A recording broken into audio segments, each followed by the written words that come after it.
helped out with, there's been several coaches that have said, we just don't have high jump mats.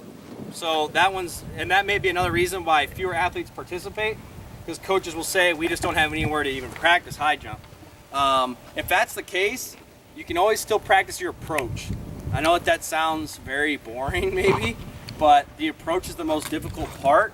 So if you could teach an approach, the athlete should be able to, once you're able to see the mat, you can start coaching up as actual, in-flight technique as well. All right. So if the mat was here, it would be obviously on this big slab. High jump works a little bit different than long or standing long or running long, because my approach is not a straight line. I can't just run into the high jump mat straight ahead. I mean, I guess you could, but it would be a little bit more difficult to make a good jump. So that brings me to the first thing. High jump's kind of a little bit more technical as far as the rules go. I have to jump off of one leg, all right? So some athletes like to run up, plant both feet, and jump. That is DQ. You have to go off of one leg.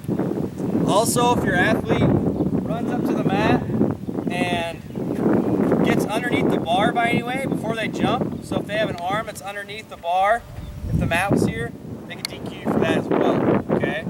So the big coaching point for your jump is it's got to be off of one leg, all right? And I would recommend that you teach your athlete what is a J approach, okay? Or it's just a curve, all right? The way that can work, it can work the same way that you do long jump. Maybe this is the same thing that happens in state. They don't allow you to go out here. So it'd be the same thing. Whatever leg I jump off of. So if I'm a left-footed jumper or a right-footed jumper, you'll generally see that athletes that jump off their right foot tend to come from the left side of the mat, okay? Because they're going to jump with their outside foot. If I'm a left-legged jumper, I'll come from the right side of the mat, okay? So what you could do for the approach is the same thing as long jump. You can mark it off and then set a mark and have your athlete practice you running through that mark. So if I'm a left-footed jumper, this is going to be, okay, so if I'm a left-footed jumper, I just want to tell them to take 2 steps, working my way back, and then I can start straightening out, okay? Start straightening out, and work that way. And then you set a mark, okay? Then I could go back and do the same approach towards the mat, whatever the steps may be, and I should be able to hit on that mark to get my jump, okay? High jump's a little bit more difficult because you perform a J movement in your approach. Running straight, the athlete can be a little bit off, and it doesn't make necessarily that big of a difference.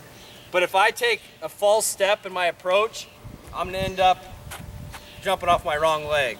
I'll be at that point in the mat. So approach is a big thing. Still count your steps. It's the same thing if your athlete should not start at the other field goal post for high jump, and they probably shouldn't start this close to the mat. Get them at a good speed that they're able to stay controlled, but they're able to be effective in their jump as well, okay? As far as technique in the air goes, the most important thing is, one, to make the jump, I'll jump off my one leg, whatever leg I pick, but then from that point, it's just like a 3-step that you could teach your athletes. It's a jump, bend, kick movement, okay?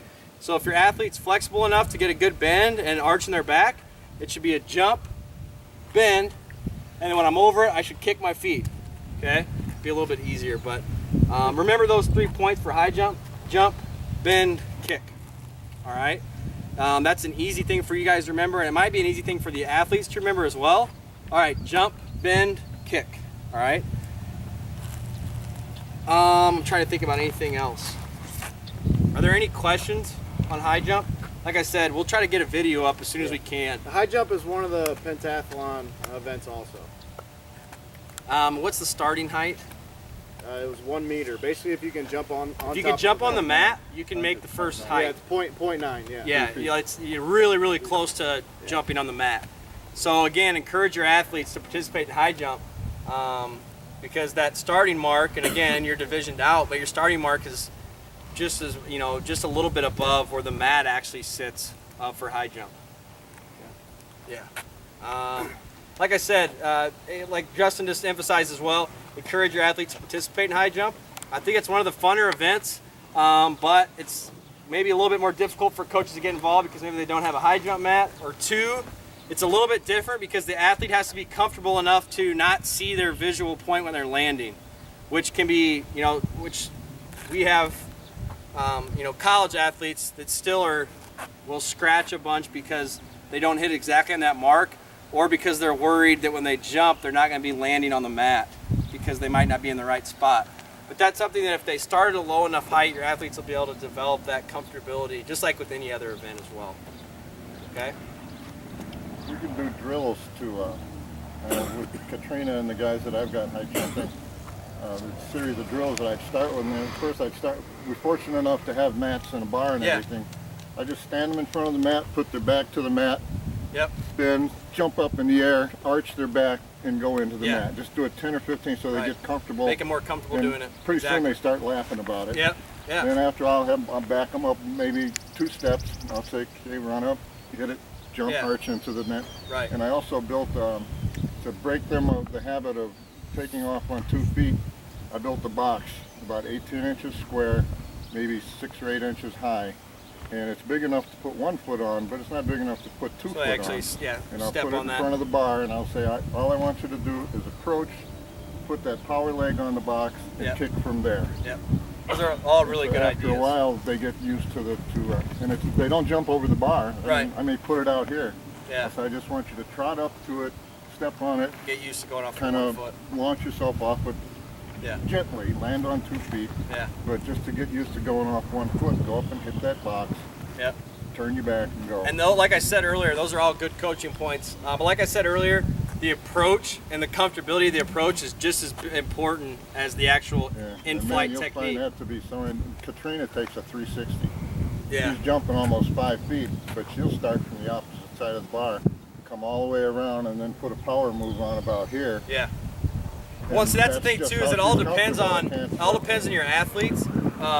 Some athletes, like that case, actually like getting a little bit more of a rotation to it before they jump, and some athletes like coming at it, from more of a diagonal and straight line. But I think it's always a good starting point to work that J, just so they don't get used to, running straight into it and trying to jump.